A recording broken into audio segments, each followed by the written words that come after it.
Good morning and welcome to Willow's Green Permaculture. In today's video, we will be sharing with you everything that is growing in the orchard and in the rain garden surrounding our main sun garden, which is what you're seeing right here. This is our sun garden, the garden that gets the most sun, you might say, but also in the shape of a sun. It's round and it's got the rays protruding out from it in the back of the garden and also to the left in the orchard. We have a whole lot of fruiting trees and shrubs that we'd like to show you today. But before I begin, I'd like to express some gratitude to all of you, first of all, for watching our videos and for showing interest in what we're doing and in learning about what we do, and also for all the comments and the questions that you share. Magali and I were very grateful for so many of the very positive comments that you share, the ideas you share, also the advice that many of you share. It really touches our heart and it means a lot to us. We're very appreciative of all the interest that you take and in the many discussions that we have. You may not know it, but we've been able to respond to pretty well every comment that you have given, comment or question. And if you didn't realize this, then check comments that you've made already, and you can see that we've answered them. Usually, when we answer a comment, let's say the address shows up immediately of the person who made the comment, so that I guess you get a notification. But for some reason, sometimes that doesn't happen. So you may not be aware that we responded to your comment. So if you're not, then check it out, because we've basically managed to respond to all of them. I don't think if we will always be able to do that, but we've made that effort, and it's really panned out for us. And we're just really appreciative for that, and so please continue to do so. Please continue to share with your friends, to ask questions, to comment, to share your experience, share your advice, because we really appreciate that. So having said that, let's get started.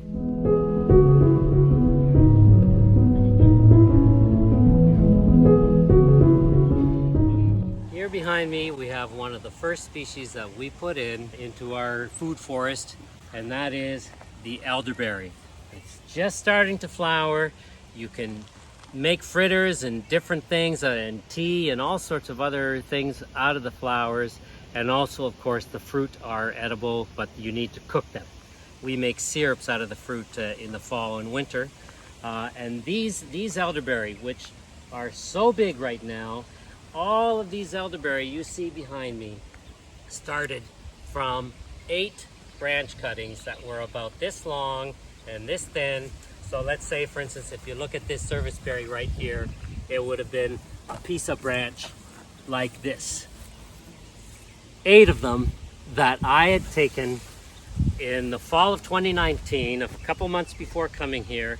I took 8 branch cuttings, I put them all into a couple of pots, and they stayed in those pots all winter because we moved here. It was December, so I couldn't put them into the ground in December.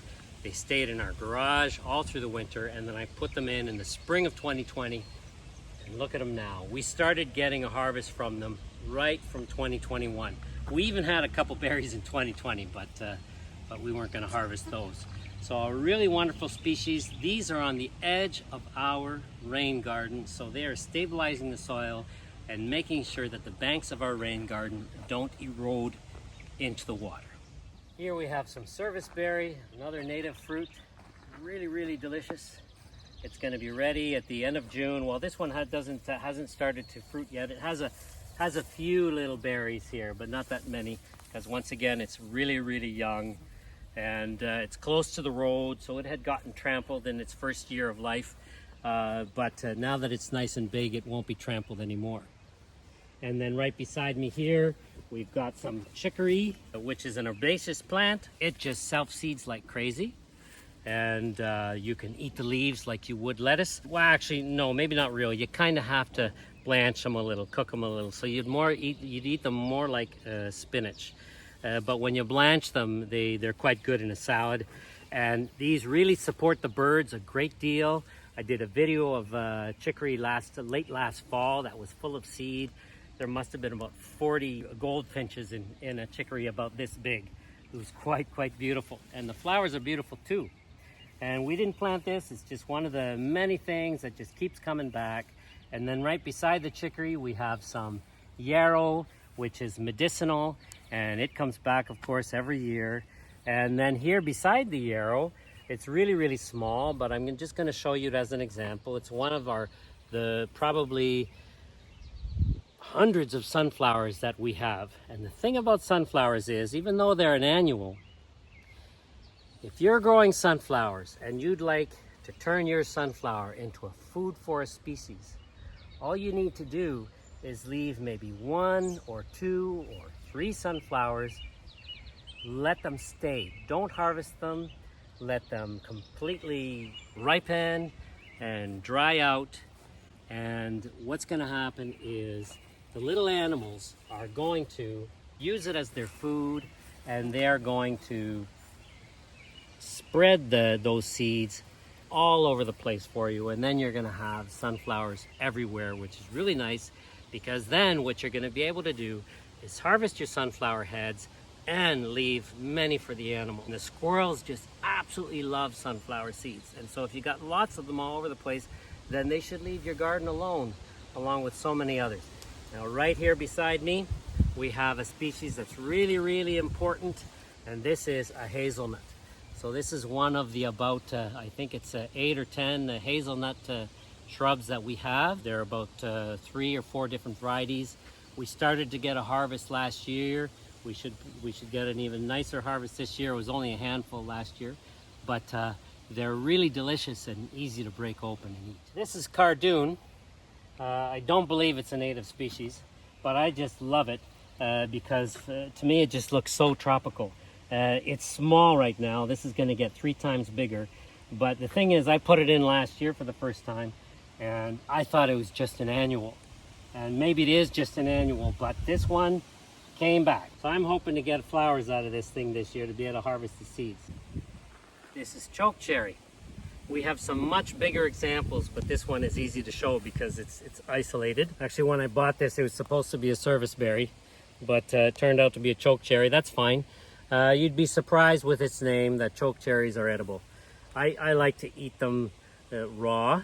Don't eat too many of them. They're a bit of an astringent fruit, but I enjoy their flavor. But what you can do with chokecherry, if you want to eat them without that astringent nature, is you simply boil them a little bit, and then you can press them for their juice, and it's quite delicious. Here is a tree that I absolutely love. This is a hawthorn tree. This gives a little fruit that's very similar to a crabapple that I find quite delicious. And this tree you can use to protect your gardens, because have a closer look at these thorns. They are 3/4 the length of my finger. They're just something else, these thorns, and they go out in 2 directions. And so they're a great plant to use as a hedge. We only have 2 of them because it's one of the many that I just had to get bare root and plant, and so it's been slowly growing for us, and I'm really happy. And beside it is another hazelnut here. This is witch hazel, which is another one of those Carolinian species that I wasn't sure was going to survive here, but it's doing really well. This was bare root in 2020. This is a medicinal species. I don't have all the details for that. All I know is I used to use an aftershave balm that was, the main ingredient was witch hazel, and it worked really well. Here inside our rain garden, one of my many favorite plants, this is marshmallow. It's not in flower yet. It gives white flowers with 4 square, almost square petals. Square like the cube of a marshmallow. And these flowers were the original marshmallows. The ones that, you know, we use for roasting them by the fire and so on. Well, the original ones were made of these flowers. And the flower is called marshmallow, so that's where the word for marshmallow comes from. And so these are some wild native marshmallows growing in our rain garden. So here on my right is a red basket willow. On my left is a yellow basket willow, and just past it is a green basket willow. Now, like the weeping willow, these are great for helping with propagating plants, or if you need to make a tea for a headache. But also the great thing you can make with these is with all these branches, you can make baskets out of them eventually, or you can cut the branches and make more basket willow trees. Because they grow so well that you can cut a whole bunch of them and propagate them anywhere you need to. And they're, once again, just like the marshmallow, they're inside our rain garden. They're right on the edge of where the banks of where the water stays when it rains.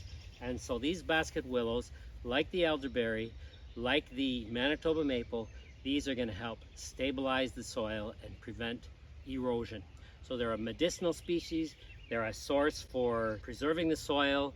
They help you propagate other plants. And so they're just a great species to have, and they're also just beautiful. Here's a redbud.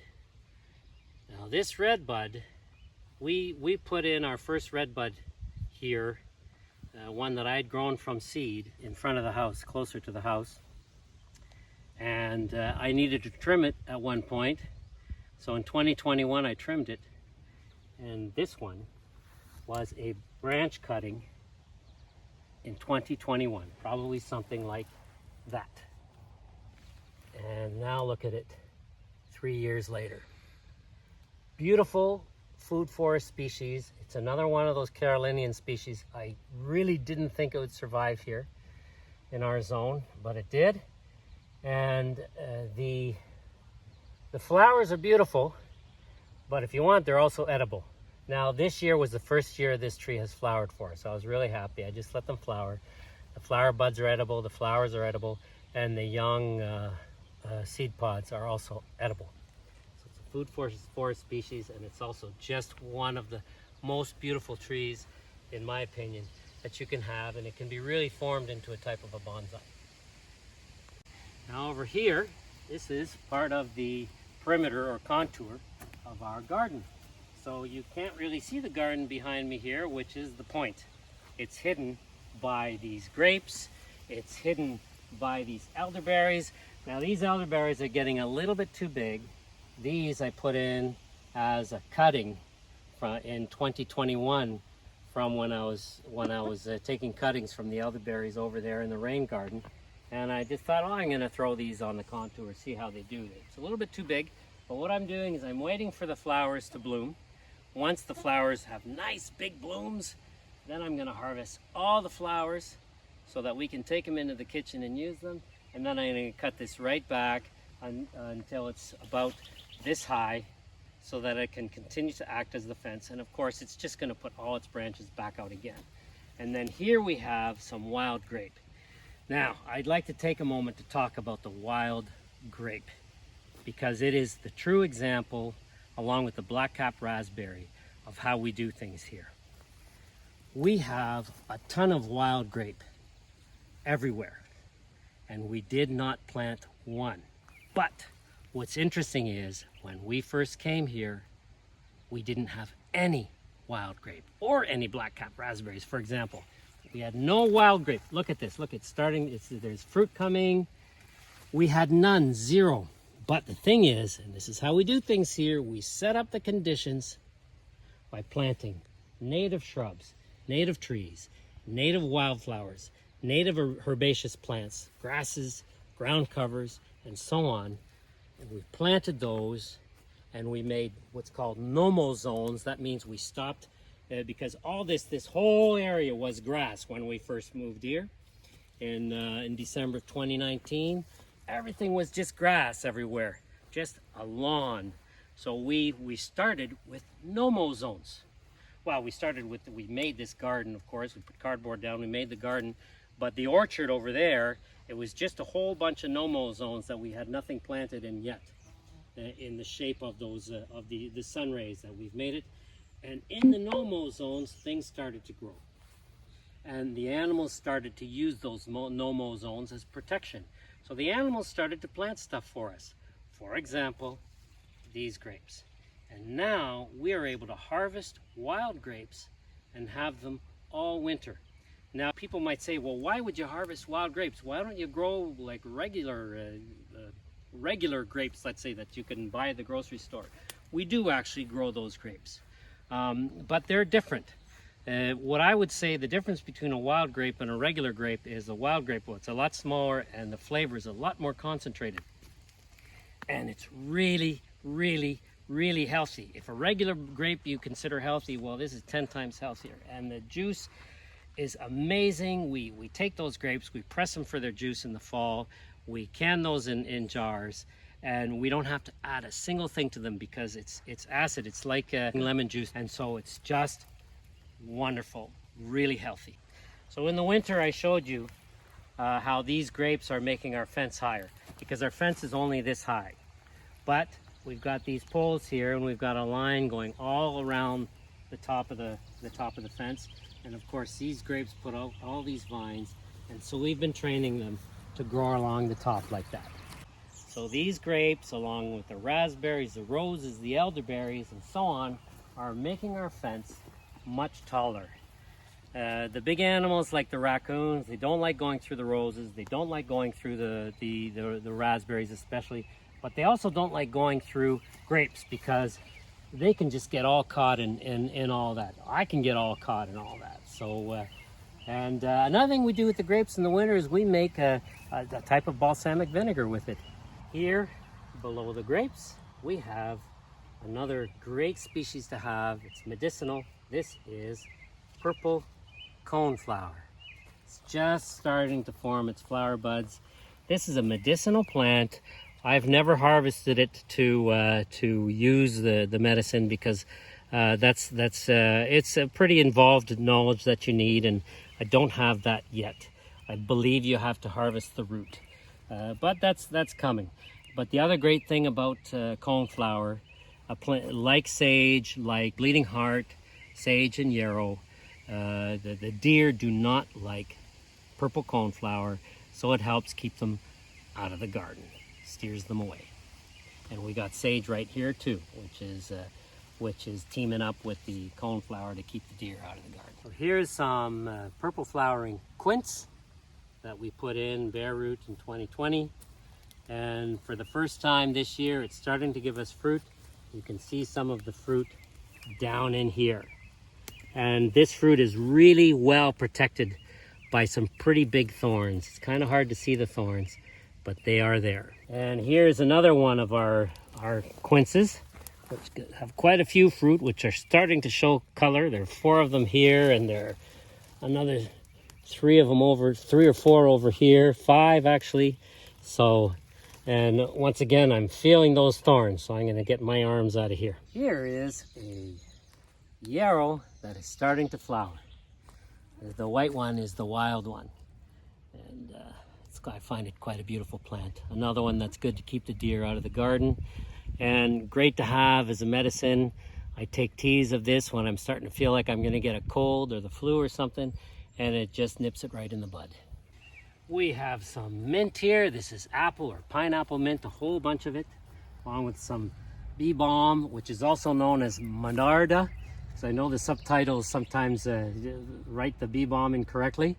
Also known as monarda, and it's also surrounding some milkweed here that we let grow for the monarch butterflies. We love the mint because not only do we use it in teas and in salads, it's so good in salads, but also I use it to keep with some of my drying or preserved vegetables in the wintertime, just to help to keep them clean and keep any possible animals or insects away from them. Behind me here we have lilac, which is great for making a syrup out of the flowers in the springtime.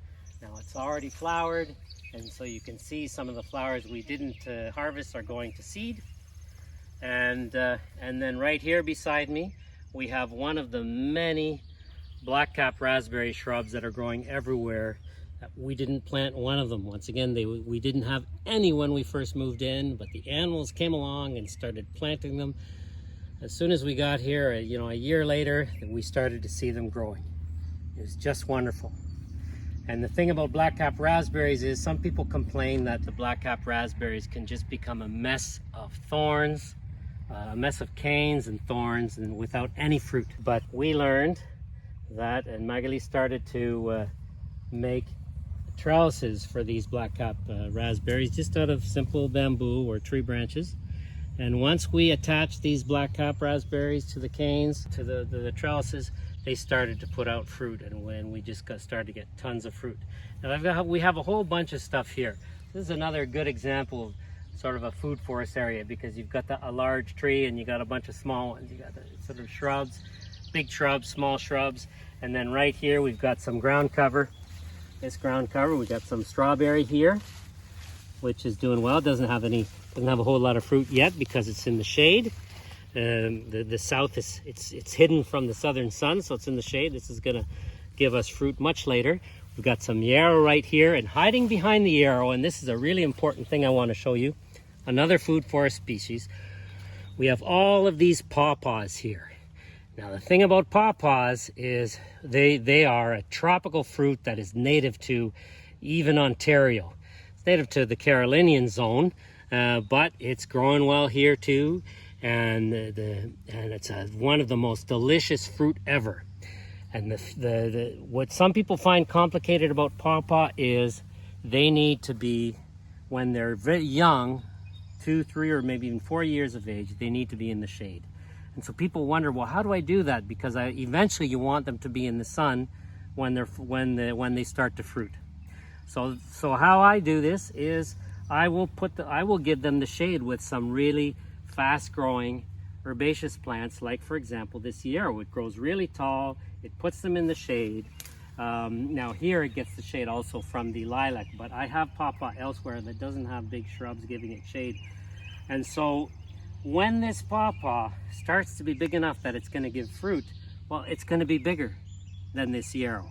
But while it's still young, it's smaller than the yarrow, and so it's being given shade. So I don't have to build any structures. Some people talk about building structures, putting shade cloth over it. You don't have to do that. You can just let the plants do that job for you. Here we have some Hasc Caps. We've got a whole bunch of these shrubs. These were really not doing well when I first got them. I had to baby them for at least 2 years. The quality of the plant wasn't very good at all. But now they're finally giving us fruit, and we have mostly harvested the fruit already. We've been harvesting it for about a couple of weeks. Now there are just a few left, and the fruit, we get them all in different shapes and sizes. Some of them are twice as thick and twice as long as this. Others are a little bit more sort of oval, but because we have 3 or 4 different varieties. So here behind me we have thousands and thousands and thousands of blackberries, which is another one of those thorny bushes in the same family as the raspberry and the rose. So it's a good thing to use to protect your gardens. This is going to give us enough fruit for the whole year, and they're really, really delicious. And one thing I'd like to show you with these blackberries, because they're going to give us a good example of how the plant works. The fruit grow on the second year cane. So if you look over to this side here, we've got some first year canes right here. They're quite big, and so these are the canes that are going to give the fruit next year. Here are one of our 2 rows of non-wild grape. We put these in before we had any wild grape, and we really wanted to have grape, so we put these in, and we started to get a harvest 2 years ago, a little bit. We put these in 2020, bare root, and then last year we got a pretty good harvest from them, and then now this year we're going to get a nice big harvest of grapes. I let these things grow wild. I'm not a professional grower. I'm not going to go pruning them. Pruning them is if you want bigger grapes, let's say, or make an easier harvest. But I just let the plant do what it wants to do. It's just a lot less work for us. And of course, we also harvest the leaves of these and of the wild grapes to be able to make these little, I'm not sure what they're called, but sort of like a grape leaf taco with rice and maybe a little bit of meat or different things, and we ferment the leaves as well. We roll them up and ferment them. Quite nice. Here's one of the many comfrey plants that we put in last year. I got a whole bunch of root cuttings. I think it's about a dozen root cuttings. I got them late last spring. I put them in pots in the spring and just proceeded to forget about them because I didn't know where I wanted to put them at the time. They were just in tiny pots. I completely ignored them. Then I noticed in the late summer, early fall, I noticed some leaves growing out of a pot, and I'd forgotten what they were. And I had to go into one of my networks to find out what they were because I didn't recognize them. And someone said, oh, those look like comfrey. I said, oh yeah, that's right. I put comfrey in those pots. And so in the fall, I transplanted those pots that I had ignored for several months into the ground. And now they're doing really well. They're flowering, as you can see, and some of them, I guess, they're going to seed. And these are a great plant to have as a green mulch. So after these flower, if I want, I can just cut them back, maybe halfway, and use the leaves and the branches as a green mulch for our vegetables in the garden.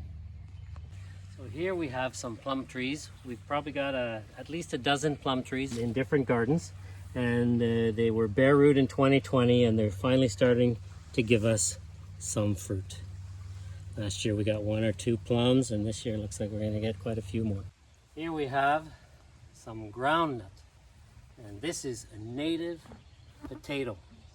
It comes back every year. It's also a leguminous plant, like the pea, like the bean. It's going to give a beautiful flower that looks like a bean flower, and it's going to give a bean pod. But what we eat here are the roots, the potatoes underneath. I haven't actually harvested any yet, but it's so well developed that this fall I'm going to harvest some, especially some that are growing, that have started to grow underneath the spruce in behind me, and harvest all of those so that it's not growing up through the spruce. Here we have some high bush cranberry. It's, as you can see, it's already flowered, and now the fruit are starting to form. Gives a nice red fruit, which you can make into a really delicious jam.